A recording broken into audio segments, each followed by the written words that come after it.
അടിക്കുന്നു. അതെ, അച്ഛൻ എവിടെയും കൊണ്ടുപോയാൽ മതിയായിരുന്നു. ആ മക്കളെ, അമ്മ എവിടെ? അമ്മ അടുക്കളയിലാ. എന്താ അച്ഛൻ ഇത്ര സന്തോഷം? അതൊക്കെയുണ്ട്, നിങ്ങൾ അമ്മയെ വിളിക്ക്. അമ്മേ, എന്തിനാ ഞാൻ വിളിച്ചത്? അടുക്കളയിൽ 100 കൂട്ടം പണിയുണ്ട്. ഒരു സർപ്രൈസ് ഉണ്ട്. എന്താ അച്ഛൻ ഇത്ര വലിയ സർപ്രൈസ്? നമ്മള് നാളെ ഊട്ടിയിലേക്ക് ടൂർ പോവാണ്. ഹായ് ടൂറോ? എന്നാ നാളെ രാവിലെ 4 മണിക്ക് ഇവിടുന്ന് ഇറങ്ങണം. വേഗം പോയി എല്ലാവരും കടന്നുറങ്ങിക്കോളൂ. എന്നാ ഞാൻ ഭക്ഷണം എടുത്തു വെച്ചിട്ടുണ്ട്, എല്ലാരും അത് പോയി കഴിച്ച് പാക്ക് ചെയ്തോളൂ. 2 പേരും നീച്ചു. എന്നാ പോയി പല്ല് തേച്ച് മാറ്റാൻ തുടങ്ങിക്കോളൂ. ഞാൻ ആദ്യം ബാത്റൂമിൽ കയറി കുളിക്കാം.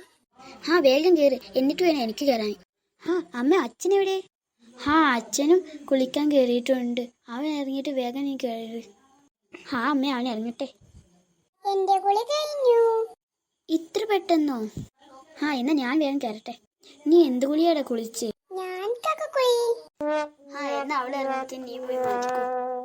അമ്മ, ഞാൻ പോയി പൗഡറൊക്കെ എടുത്തേ. എന്താച്ച പോയി വീട്. അമ്മ, ഞങ്ങൾ എന്തായാലും കഴിഞ്ഞു. അച്ഛനെവിടെ? അച്ഛനെ ഇന്ന് കണ്ടില്ലല്ലോ. അച്ഛൻ കാറ് വിളിക്കാൻ പോയി. മക്കളെ, വണ്ടി വന്നു, വേഗം വായോ. അപ്പൊ നമ്മൾ ഊട്ടിയിലേക്ക് പോകുന്നു. അമ്മേ, നല്ല തണുപ്പ് ഇവിടെ. സ്ഥലങ്ങളൊക്കെ ഇഷ്ടമായോ? ഭയങ്കരമായിട്ട് ഇഷ്ടമായി. എന്നാ നിങ്ങൾ അടിച്ചു പൊളിച്ചോളൂ. അയ്യോ.